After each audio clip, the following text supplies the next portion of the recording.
We all tell ourselves the same story. When I earn more, I'll save more. When the next raise hits, I'll start investing. When the income crosses a certain line, the pressure will lift, and the future will quietly take care of itself. None of that turns out to be true. And it doesn't turn out to be true for a reason. The raise comes, the bonus lands, the side income kicks in, and somehow 6 months later, you're standing in roughly the same financial place you were standing in before. Less margin than you expected. More stress than you remember from last year. The same low-grade money anxiety you had 3 raises ago, sitting on the desk, dressed in slightly nicer clothes. If you keep earning more and keep ending up in the same financial place, the issue is not your income, but your habits. Yes, you have a habits problem. In 1996, 2 American researchers, Thomas Stanley and William Danko, published a book called The Millionaire Next Door. They had spent 20 years studying who actually accumulates wealth in the United States. Not who looks wealthy, not who earns the highest salaries, who actually has it in the bank, in assets, on the balance sheet. And what they found contradicted almost everything pop culture says about being rich. The wealthy, the real wealthy, the ones with 7-figure net worths, were not the people in the luxury cars and the gated neighborhoods. They were, overwhelmingly, ordinary-looking people who had spent decades quietly running a specific set of habits. Meanwhile, the people with the high incomes, the visible status, the doctor and lawyer salaries were often broke, earning hundreds of thousands a year, owning almost nothing. Stanley and Danko gave this gap a name. They called it being income statement affluent and balance sheet poor. High flow, no pool. The money came in, the money went out. The pool stayed empty. That's not an earnings issue. That's not a market issue. That's not a "the system is rigged" issue. Those are real, but they are not what this video is about. This video is about 7 specific habits that quietly drain the pool every month on autopilot, regardless of how much flows in. Habits so invisible that you can run all 7 of them and not notice you are doing it. Habits that get worse, not better, as your income grows. Today we are going to learn the 7 habits that the research found are the actual difference between people who accumulate wealth and people who don't. The habits so invisible that 95% of people will read about them, agree they make sense, and then go right back to running them tomorrow morning. This isn't a personal finance lecture. This is the operating pattern underneath your bank balance. And by the end of this video, you'll either start seeing the 7 habits at work in your own life, or you'll know exactly why you didn't. Most people think wealth is about how much you make. It isn't. The mechanic says wealth is about the gap between what you earn and what stays. 2 people with identical incomes will end up in completely different financial worlds based on what they do automatically every single day without thinking about it. And almost all of those automatic behaviors fall into 7 recognizable patterns. It worked in the 1990s when the research was first done. The follow-up studies confirmed it in the 2000s and the 2010s. It works today. Because it isn't tied to any particular economy or generation. It's tied to human behavior under the constant pressure of marketing, comparison, and convenience. And the pattern has 7 habits. Let me show you what's actually happening underneath, because once you see them, you won't be able to unsee them. Number 1, lifestyle inflation. Watch what happens to most people when their income goes up. They get a raise. Within a few weeks, the raise is gone, not into savings, not into investments. Into a slightly nicer apartment, a slightly better car, a slightly more expensive grocery list, a few more subscriptions, a meal out that used to be a treat is now routine. The new income level becomes the new baseline, and the new baseline gets fully consumed the same way the old one did. Stanley and Danko found this pattern across thousands of high earners. Income went up, lifestyle went up, net worth stayed flat. The phrase they used was "big hat, no cattle," a Texan expression for someone who looks the part of a wealthy rancher but owns no actual cattle. Visible status, empty balance sheet. Lifestyle inflation is silent because each individual upgrade feels reasonable. The new car is only a few hundred more a month. The new place is only 500 more in rent. None of the upgrades feel like the problem, but added together, every raise becomes a rolling expansion of fixed costs. Your floor keeps rising. And every time the floor rises, the gap between income and savings stays exactly where it was. The wealthy, in the research, did the opposite. When their income went up, their lifestyle largely didn't. The gap widened. the pool started filling. You don't get wealthy by earning more. You get wealthy by not absorbing more. Number 2. Confusing income with wealth. Here is the part that hurts. Most people use their income as a measure of how rich they are. Stanley and Danko's research showed that this is almost the worst possible signal. The actual variable that predicts wealth is net worth, the total of what you own minus what you owe.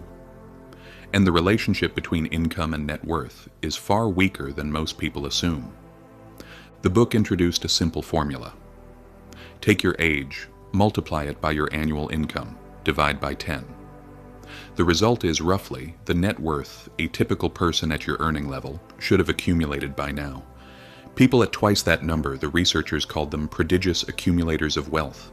People at half that number or less they called under-accumulators of wealth.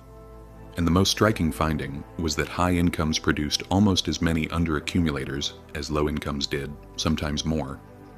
The doctor earning $400,000 a year often had a smaller net worth than the school teacher earning $60,000. Why? Because the doctor's identity required a doctor's lifestyle, the car, the house, the clothes, the vacations, the kids' schools. By the time the lifestyle was funded, there was nothing left to accumulate. The high income was real. The wealth wasn't. If you measure yourself by income, you will always feel like you should be richer than you are. And that gap between how rich you feel you should be and how rich you actually are gets filled with spending. You don't have wealth because your salary is high. You have wealth because your salary minus your spending compounds for decades. Number 3, status spending. Here is a pattern almost no one catches in themselves. A surprising portion of what people buy is not for the thing itself. It is for what the thing signals to other people. The car that performs almost identically to a cheaper car, but tells the world you've made it. The bag that holds the same items as a $20 bag, but signals taste. The watch that tells the same time as a phone, but signals discipline and success. Stanley and Danko's research showed that the actual wealthy, the millionaires next door, almost universally did not engage in this. Their cars were modest, their watches were ordinary. Their houses were comfortable, but unremarkable. The visible markers of wealth in their data were inversely correlated with actual wealth. Meanwhile, the people running highest on visible status spending were, on average, the worst accumulators in the dataset. They were spending the most on signaling, and they had the least to back the signals up. This is harder to fix than the other habits because the wiring runs deep. Status spending is not stupidity, it's social pain management. The real driver underneath the purchase is the discomfort of feeling unseen, undervalued, or behind. The thing being bought isn't the car. It's a few seconds of relief from a feeling. The wealthy don't avoid status spending because they're more disciplined. They avoid it because they don't need it. Their identity is no longer staked to what other people think they own, and that, more than the savings itself, is what allowed the accumulation to happen. You don't get rich by looking rich. You get rich by being okay with not having to. Number 4, the identity shift. Here's the part nobody talks about. Becoming wealthy isn't just a financial change, it's an identity rewrite. The day you stop being a high-income consumer and start being a quiet accumulator, the entire architecture of your decisions changes underneath you. A high-income consumer's question is, what can I afford? A quiet accumulator's question is, what does this dollar become? The first question always finds something to spend on, because the answer expands with the income. The more you earn, the more you can afford, and so the more you do. The second question is harder, because every dollar now has a future. Spent, it disappears. Kept and invested, it multiplies. The discomfort of asking the second question is what most people avoid by never asking it. Stanley and Danko found that the millionaires they interviewed had quietly made this identity shift, often early in life, often before any of the wealth showed up. They saw themselves as builders, not consumers. The accumulation was downstream of the identity, not the other way around. This is why I'll start saving when I earn more almost never works. It is also why the people who did start saving when they earned almost nothing usually became wealthy, and the people who waited for the higher income usually didn't. The habit isn't waiting for the conditions to be right. The identity is what creates the conditions.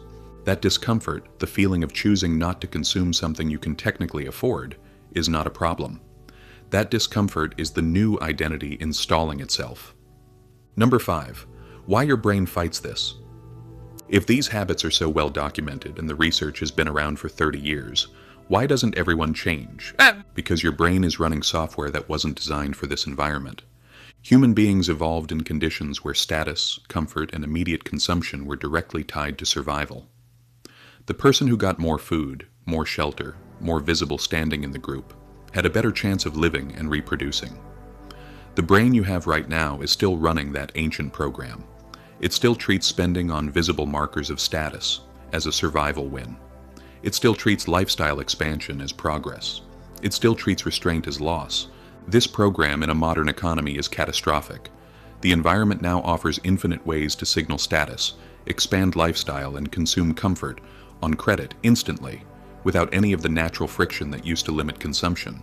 Your brain doesn't know the environment changed. It still chases the same signals it chased 10,000 years ago, and every chase costs money. This is layered on top of marketing, which is professionally designed to amplify exactly the signals your brain is already most vulnerable to. Every advertisement, every social media post, every algorithmic feed is engineered to make you feel slightly behind, slightly unseen, slightly less than you should be, with a product right next to the feeling that promises to fix it. The system is not neutral. It is actively pulling against your accumulation every minute you're awake. The fix is not to fight your brain harder. Willpower against a constant environmental pull will lose. The fix is to remove your brain from most of the decision. Which brings us to the next mechanic. Number 6. The system gap. Here is the move that separates the accumulators from everyone else. The wealthy, in Stanley and Danko's research, did not rely on willpower or discipline in the moment. They built systems that produced the right outcome regardless of how they felt that day. Specifically, 3 systems showed up over and over in the data.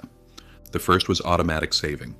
A fixed percentage of every dollar earned moved out of the spending account on the day the money arrived, into accounts that were not easy to touch. The decision was made once. After that, the system fired on its own. The second was a budget that they actually ran, not a spreadsheet from January that gets abandoned by March. A real, monthly accounting of where the money went.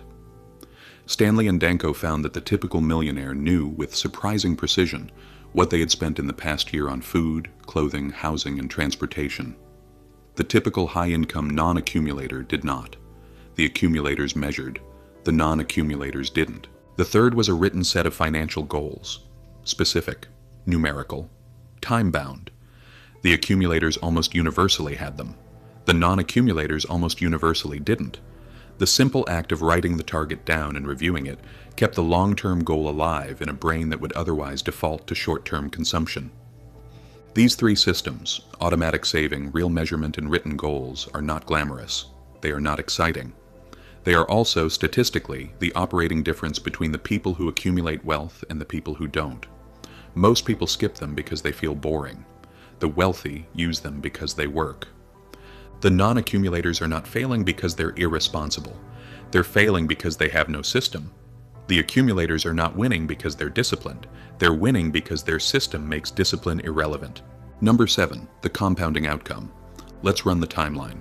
Year 1 of running the 7 correctly feels like nothing. You're saving more, but the amounts are small.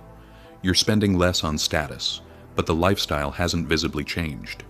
You'll be tempted to think this isn't working. The signals you used to get from spending, the small dopamine hits, the brief feelings of arrival, are gone, and the rewards of accumulation haven't shown up yet. Year 3 is when the gap opens. The pool has a number in it. Not a life-changing number, but real. People around you, the ones who got the same raises you got, are still living the same financial life they were 3 years ago. You aren't. Quietly, structurally, you've crossed a line they haven't. Year 5 is when the math starts to lift its head. The compound curve, which was almost flat, begins to bend. The savings from year 1 are now generating their own returns. The dollars saved during the years you didn't lifestyle. Inflate are now doing work for you that would take a full year of new income to replicate. Year 10 is where the research gets quietly absurd. Stanley and Danko found that the typical accumulator, by their 50s, had a net worth several times higher than their income peers, despite often earning less. Not because they had a financial breakthrough, Because they ran the 7 habits in reverse, every month for 2 decades, and the gap compounded. Year 20 is where most people realize the truth that was always sitting in the data. The accumulators didn't win because they were richer. They won because they ran a different operating system. Same income in many cases, different habits, wildly different outcome. The diagnostic.